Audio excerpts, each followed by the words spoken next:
السلام علیکم ورحمۃ اللہ وبرکاتہ۔ ناظرین و سامعین، آج 4 فروری 2025 منگل کا دن ہے۔ اس وقت کی تازہ ترین رپورٹیں لے کر آپ تمام حضرات کے بیچ حاضر ہوا ہوں۔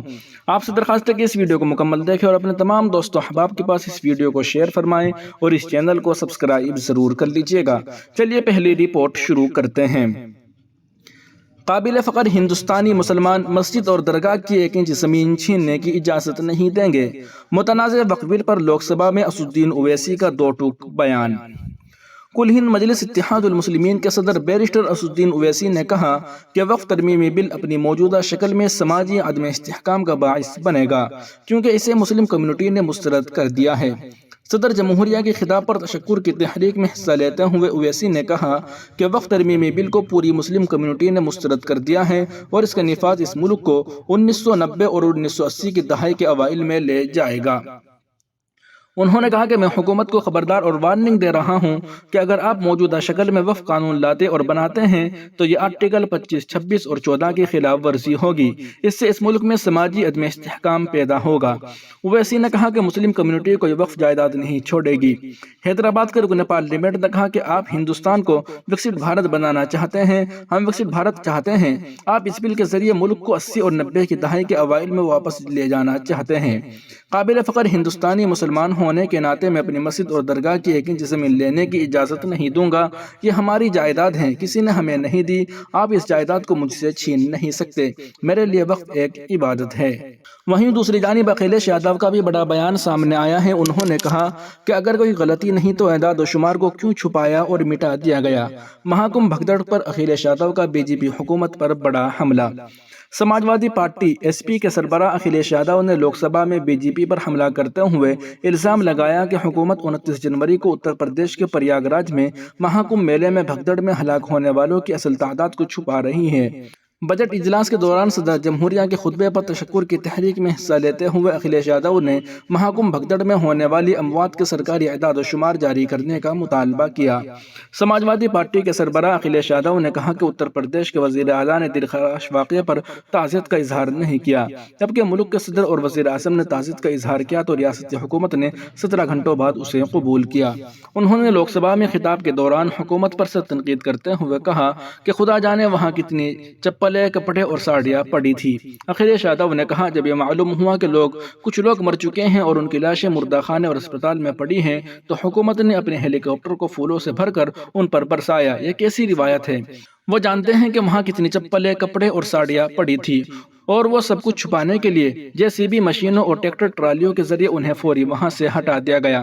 سماجوادی پارٹی کے رکن پارلیمنٹ نے کہا کہ حکومت مسلسل بجٹ کے اعداد و شمار دے رہی ہے، اسے مہاکمبھ میں مرنے والوں کے اعداد و شمار بھی دینے چاہیے۔ میں مطالبہ کرتا ہوں کہ مہاکمبھ کے انتظامات کو واضح کرنے کے لیے آل پارٹی میٹنگ بلائی جائے۔ مہاکمبھ واقعے میں مرنے والوں کے اعداد و شمار، زخمیوں کا علاج، ادویات، ڈاکٹروں، خوراک، پانی اور ٹرانسپورٹ کی دستیابی کو پارلیمنٹ میں پیش کیا جائے۔ مہاکمبھ سانحہ کے ذمہ داروں کے خلاف سخت تعزیری کارروائی کی جائے اور سچ چھپانے والوں کو سزا دی جائے۔ ہم ڈبل انجن والی حکومت سے پوچھتے ہیں کہ اگر کوئی غلطی نہیں تھی تو اعداد و شمار کو کیوں دبایا، چھپایا اور مٹا دیا گیا؟ وہیں دوسری جانب نماز عشاء کے دوران مسجد میں گھس کر حملہ، امام مسجد فائرنگ سے شہید۔ امام مسجد کا بہیمانہ قتل، نماز عشاء کے دوران مسلح افراد نے مسجد سے باہر لا کر گولی مار دی۔ خیبر پختونخوا کے ضلع لکی مروت میں ایک المناک واقعہ پیش آیا، جہاں ایک مسجد کے پیش امام کو نامعلوم مسلح افراد نے فائرنگ کر کے قتل کر دیا۔ یہ افسوسناک سانحہ سوموار کی شب علاقہ پیزو میں پیش آیا، جب امام مسجد ثناء اللہ خان حسب معمول نماز عشاء کی امامت کر رہے تھے۔ FIR کے مطابق مقتول کی اہلیہ نے بیان دیا کہ جب ان کے شوہر نماز عشاء کے لیے مسجد گئے تو تھوڑی دیر بعد فائرنگ کی آواز گونجی۔ وہ فوراً اپنے گھر سے باہر نکلی اور مسجد کی طرف دوڑی، جہاں انہوں نے اپنے شوہر کو خون میں لت پت پایا۔ پولیس کے مطابق حملے کے وقت مسجد میں نماز عشاء کی ادا کی جا رہی تھی۔ پولیس کے مطابق حملے کے وقت مسجد میں عشاء کی نماز ادا کی جا رہی تھی۔ مقامی عینی شاہدین نے بتایا کہ مسلح افراد اچانک مسجد میں داخل ہوئے۔ انہوں نے اسلحے کے زور پر امام مسجد کو پکڑا اور مسجد سے باہر لے گئے، جہاں انہیں قریب سے سے گولیاں مار کر شہید کر دیا گیا۔ تاحال کسی گروہ یا تنظیم نے اس ہولناک قتل کی ذمہ داری قبول نہیں کی ہے۔ مقتول کی اہلیہ کی مدعیت میں نامعلوم حملہ آوروں کے خلاف مقدمہ درج کر لیا گیا ہے اور پولیس واقعے کی ہر زاویہ سے تحقیقات کر رہی ہے۔ لکی مروت اور دیگر قریبی علاقوں میں خوف و ہراس کی فضا قائم ہو گئی ہے۔ مقامی افراد نے اس بہیمانہ قتل کی شدید مذمت کرتے ہوئے حکومت سے مطالبہ کیا ہے کہ قاتلوں کو فوری طور پر گرفتار کر کے قانون کے مطابق سخت ترین سزا دی جائے۔ امام مسجد کا قتل، خوف و ہراس اور سوالات۔ یہ واقعہ کئی سوالات کو جنم دیتا ہے۔ کیا مقتول کو ذاتی دشمنی کی بنیاد پر نشانہ بنایا گیا یا اس قتل کے پیچھے کوئی شدت پسند گروہ کا فرما ہے؟